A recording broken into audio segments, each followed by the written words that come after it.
Hello दोस्तों, good evening. कैसे हो आप लोग?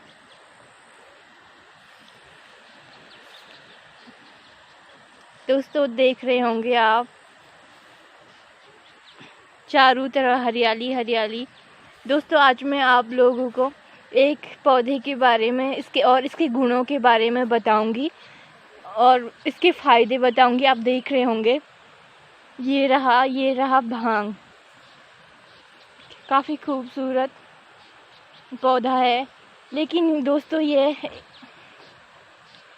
कुछ लोग इसका नशे में प्रयोग करते हैं कि इसका नशा जब लगता है तो बहुत खतरनाक का नशा लगता है। लेकिन नशे के साथ साथ इसमें फ़ायदे भी है, इसके गुण भी है, अवगुण में भी है तो गुण भी है। ये एक औषधि के रूप में इसका प्रयोग किया जाता है। दोस्तों, जब सर दर्द होता है तो सर दर्द में इसका अर्क बना के कान में डाला जाता है तो इससे सर दर्द सही होता है। और गले में खांसी के लिए भी इसका प्रयोग किया जाता है। खांसी में इसका प्रयोग किया जाता है। और मानसिक रोगियों के लिए भी, मतलब जो मानसिक रोगी रहते हैं उनको अगर वो इनका इस्तेमाल करेंगे तो उनमें एकाग्रता शक्ति बढ़ेगी और उनके लिए भी यह काफ़ी फायदेमंद है।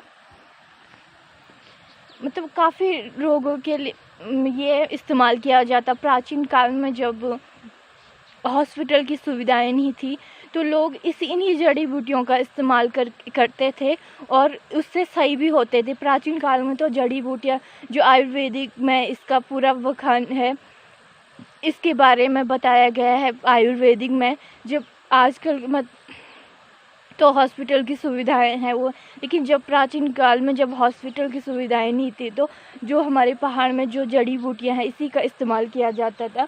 और सबसे बड़ी बात तो इसका लेप बना के हमारे चेहरे के लिए भी यह बहुत फ़ायदेमंद है। इसका लेप बना के चेहरे की चमक को बढ़ाया जाता है और मैं तो खुद करती हूँ इनका प्रयोग। कुछ भी मिल जाए तो उसका प्रयोग कर लेती हूँ। इसका लेप बना के चेहरे में चमक बढ़ाया जाता है और जो फोड़े फुंसी होते हैं वो नहीं होते हैं। इससे हमारे चेहरे पे जो फोड़े फुंसी हैं वो नहीं होते और चेहरे पे अलग ही चमक आती है।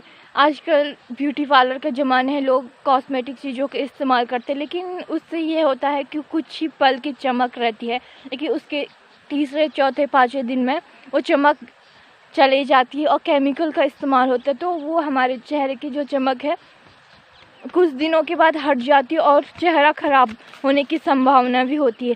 लेकिन ये चीज़ें हमेशा के लिए ग्लो कर, अगर इन चीज़ों का इस्तेमाल करेंगे तो ये चेहरे को चमक को हमेशा बढ़ाते हैं। जितना इसका इस्तेमाल करो उतने ज़्यादा चमक बढ़ाते हैं, लेकिन जितना वो काफ़ी देर तक इसकी चमक रहती है। लेकिन कॉस्मेटिक चीज़ों से उसी वक्त चमक आती है कि अगले हफ्ते फिर से वो चमक जाती है और चेहरा खराब, मतलब उतना ही ग्लो नहीं करता चेहरा उतना ही ख़राब दिखने लगता है। लेकिन इन चीज़ों का इस्तेमाल करने चमक बढ़ती जाती है और इनका कुछ भी साइड इफ़ेक्ट नहीं होता है। इसका लेप बना के चेहरे के लिए काफ़ी इस्तेमाल है। औषधीय गुणों के साथ साथ चेहरे के लिए भी काफ़ी फ़ायदेमंद है। लेकिन कुछ लोग इसका इस्तेमाल नशे में करते हैं, लेकिन अत्यधिक नशा करने से इसका दुरुपयोग भी है। इसका दुरुपयोग होता है और नशा में इसका प्रयोग बिल्कुल भी नहीं करना चाहिए। और ये एकाग्रता शक्ति को बढ़ाने में भी काफ़ी लाभकारी है। इसके पौधों को अगर हम इसका सेवन करें, अर्क बना के करें, इसके सेवन कम करें तो यह हमारी एकाग्रता शक्ति है उसको बढ़ाने में भी फ़ायदेमंद है। आयुर्वेदिक में भी इसके गुणों के बारे में है। यह भगवान शिव को इसीलिए प्रिय था। भांग भगवान शिव को चढ़ाया जाता और भगवान शिव को इसीलिए प्रिय था क्योंकि औषधि गुणों का भंडार है, इसमें काफ़ी औषधीय गुण हैं, इससे भगवान शिव को यह काफ़ी पसंद था। लेकिन लोग ये कहते कि भगवान शिव भांग का नशा करते थे, ये करते, ऐसा कुछ नहीं है। क्योंकि भगवान शिव योगी थे, वो योग में विश्वास करते, वो एकाग्रता में विश्वास करते थे। और भगवान शिव को भांग इसीलिए प्रिय था क्योंकि इसमें औषधीय गुण है, काफ़ी औषधीय, और हमारे शरीर में रोग प्रतिरोधक क्षमता में लड़ने में सहायक होता है, इसीलिए फिर। लेकिन लोग आज ये कहते कि भगवान शिव नशीले थे तो अपना जो साधु संत कुछ लेते भांग के भांग के नशे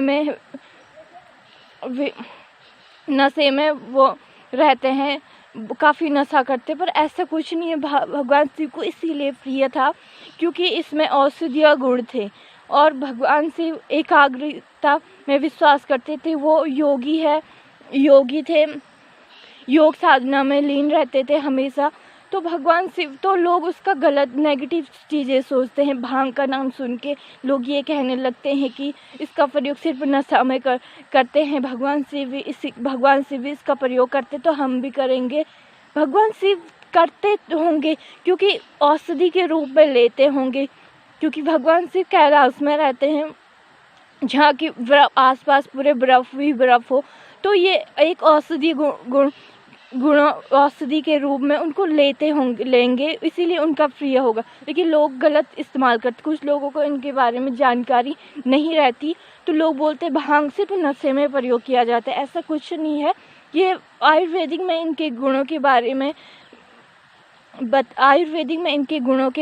बताया गया है। आयुर्वेदिक में इसके फायदे के बारे में चर्चा, जो आयुर्वेदिक की जो बुक है उसमें भांग के बारे में पूरे डिटेल से बताया गया है कि इसके क्या क्या फ़ायदे हैं। लेकिन अत्यधिक इसका प्रयोग करने से हमारे सेहत के लिए नुकसान भी होता है। एक तरह से फ़ायदा है, लेकिन अगर इसका इस्तेमाल नशे में कर लिया तो बहुत बेकार, मतलब हमारी जो मानसिक स्थिति रहती है ठीक नहीं होती इससे। मतलब इंसान को कुछ भी अगर इसका नशा करने लग गया तो इंसान को आदत बन जाती है। उसको कुछ भी अच्छा, मतलब या तो रोना आएगा तो रोता रहेगा इंसान, हंसी आएगी तो हंसता रहता है, या दो चीज़ें दिखाई इसका नशा से। लेकिन इसका दवाई के रूप में लेना चाहिए इसको।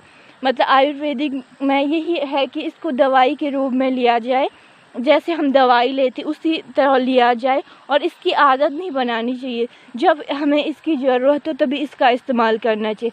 और सबसे बड़ी खासियत कि इसकी जो बीज रहते हैं, अभी बीज निकल रहे हैं इस पे, जो इसके दाने रहते हैं, इसका चटनी बनाने में सहायक होती है। मतलब इसका चटनी बनाया जाता है, जो हमारे शरीर में रोग प्रतिरोधक क्षमता है उसको बढ़ाने में सहायक, जो ब्लड सर्कुलेशन है उस ब्लड सर्कुलेशन करने में सहायक होता है। इसके जो बीज हैं इसके फ़ायदे यही है कि ये शरीर में जो ब्लड सर्कुलेशन है उसको बढ़ाता है।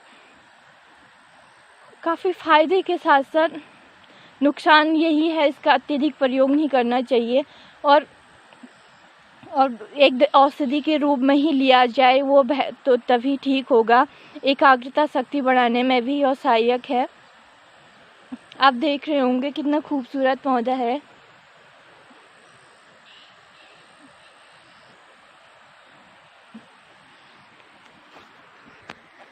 इसके आसपास जो विषैले तत्व रहते हैं उनको कम करने में भी और सहायक होता है। देख रहे होंगे भांग का पौधा कितना खूबसूरत है। और अभी मैं आप एक और औषधीय पौधे के बारे में बताऊंगी। अधिकांश लोग इनके बारे में नहीं जानते, तो वो लोग मजाक समझते हैं। लेकिन अगर आयुर्वेदिक की किताब पढ़ो, उसमें उस पर देखो तो इनके सारे, मतलब हमारे प्रकृति में जितने औषधीय पौधे उनके बारे में होगा। जो लोग नहीं जानते, मतलब आजकल की पीढ़ी भूलते जा रही है, ऐसी जो प्राचीन हमारे आयुर्वेदिक की जो जड़ी बूटी उनके बारे में नहीं जानती है, वो भूलते जा रही है। खासकर गांव में भी कितनी जड़ी बूटियाँ होगी, लेकिन लोग इनके बारे में अपरिचित है। लेकिन आयुर्वेदिक में इनके बारे में चर्चाएं हैं। प्राचीन काल में जो ऋषि मुनि रहते थे वो इन्हीं का इस्तेमाल करते थे और स्वस्थ भी थे।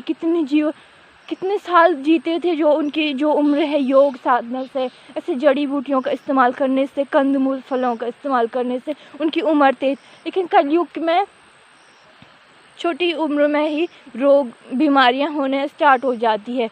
क्यों? क्योंकि इन चीज़ों का इस्तेमाल नहीं कर रहे, बाहर की चीज़ों का इस्तेमाल ज़्यादा कर रहे हैं जिनमें कि केमिकल हैं। इन चीज़ों के बारे में कलयुग की उम्र मात्र 60 वर्ष बताए, लेकिन उस वक्त क्यों इसी चीज़ों में मतलब परिवर्तन आ गया। मतलब प्रकृति में परिवर्तन आने से इंसान की उम्र में भी परिवर्तन आ जाता, तो उस वक्त इन चीज़ों का इस्तेमाल करते थे, इसलिए वो इतने स्ट्रॉन्ग थे। लेकिन आजकल की जो पीढ़ी है मतलब काफ़ी मतलब ऐसी चीज़ों का इस्तेमाल करने काफ़ी कमज़ोर है, क्योंकि अपरिचित है इस पौधे। मतलब ये देख रहे होंगे आप लोग,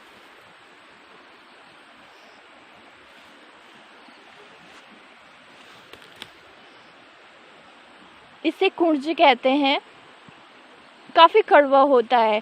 तो इसकी सबसे कड़वे के साथ से इसके सबसे अच्छी खासियत है कि जो शुगर के रोगी रहते हैं उनके लिए, मुझे भी बुग्याल साइड में किसी ने बताया था, और आयुर्वेदिक में भी इसके बारे में है। जैसे कि हम लोग इसे कुंज कहते हैं, बाकी लैंग्वेज में इसे पता नहीं क्या कहते हैं, पर कुंज कहते हैं, हम लोगों की भाषा में इसे कुंज कहते हैं। ये काफ़ी कड़वा होता है, आप देख रहे होंगे इसका पौधा। तो दोस्तों, इसकी सबसे खासियत है जो शुगर के पेशेंट रहते हैं उनके लिए यह रामबाण औषधि है, बहुत फ़ायदा करती है शुगर के रोगियों के लिए। मतलब अगर दवाई का इस्तेमाल ना करो, सुबह खाली फिर इसके पत्ते चबाओ, और सुबह और शाम खाना खाने से पहले, तो जो शुगर के रोगी हैं उनके लिए दवाई खाने की ज़रूरत नहीं है। क्योंकि किसी ने बताया था बुग्याल से कोई तो हमारे आस बगल में था कोई, उनको शुगर हुआ था, लेकिन उन्होंने दवाई नहीं खाई, इसी का इस्तेमाल किया, तो उनका शुगर एकदम से ख़त्म हो गया। तो ये शुगर के रोगियों के लिए बहुत अच्छी चीज़ है, इससे शुगर की बीमारी जड़ से ख़त्म होती है, और इसका इस्तेमाल करने से दवाई का इस्तेमाल नहीं करना पड़ता है, क्योंकि यह कड़वी होती है। लेकिन दवाई खाते हैं तो दवाई भी तो कड़वी होती है, लेकिन शरीर के लिए फ़ायदेमंद भी। उसी प्रकार से यह भी खाने में काफ़ी कड़वी होती है, और शरीर के लिए उतना ही फ़ायदा उतना फ़ायदा दवाई खाने से नहीं होता होगा जितना इसको खाने से होता है, क्योंकि यह जड़ से बीमारी ख़त्म करती है। जैसे दवाई खाते हैं तो हम दवाई खाने के बाद दवाई छोड़ दो, फिर से कुछ महीनों के बाद फिर से वो बीमारी हो जाती है। और इनको खाने जो हमारे जो प्रकृति में, जो हमारे आयुर्वेदिक में जो जड़ी बूटियां हैं, इनका इस्तेमाल करने से जो बीमारियां हैं जड़ से ख़त्म होती है, और दोबारा वो बीमारी शुरू होती ही नहीं है। अगर हम इनका इस्तेमाल करना शुरू कर दें तो यह बीमारियों को जड़ से ख़त्म करती है। लेकिन दवाई का इस्तेमाल करने से हमें, जब तक हम अगर कोई बीमारी होगी, हम दवाई का इस्तेमाल कर रहे हैं तो बीमारी जड़ से ख़त्म नहीं होगी। कुछ महीनों के बाद रोग ख़त्म होगी, कुछ महीनों के बाद फिर से वही बीमारी उत्पन्न हो जाएगी। अगर दवाई फिर से हमें हमेशा के लिए दवाई खाने की आदत बन जाती। लेकिन इन जड़ी बूटियों, इन औषधियों का इस्तेमाल करने का यही फ़ायदा है कि इनका इस्तेमाल करो, और तब तक जब तक बीमारी समाप्त है। और बीमारी समाप्त हो गई तो वह बीमारी जड़ से समाप्त होती है और दोबारा उत्पन्न नहीं होती है, दोबारा वो बीमारी होगी ही नहीं। इसीलिए आयुर्वेदिक में इन चीज़ों का वर्णन है, और योग करने से भी बीमारियां जड़ से ख़त्म होती है। अगर आपको मेरी वीडियो पसंद आई तो लाइक एंड सब्सक्राइब ज़रूर कीजिएगा।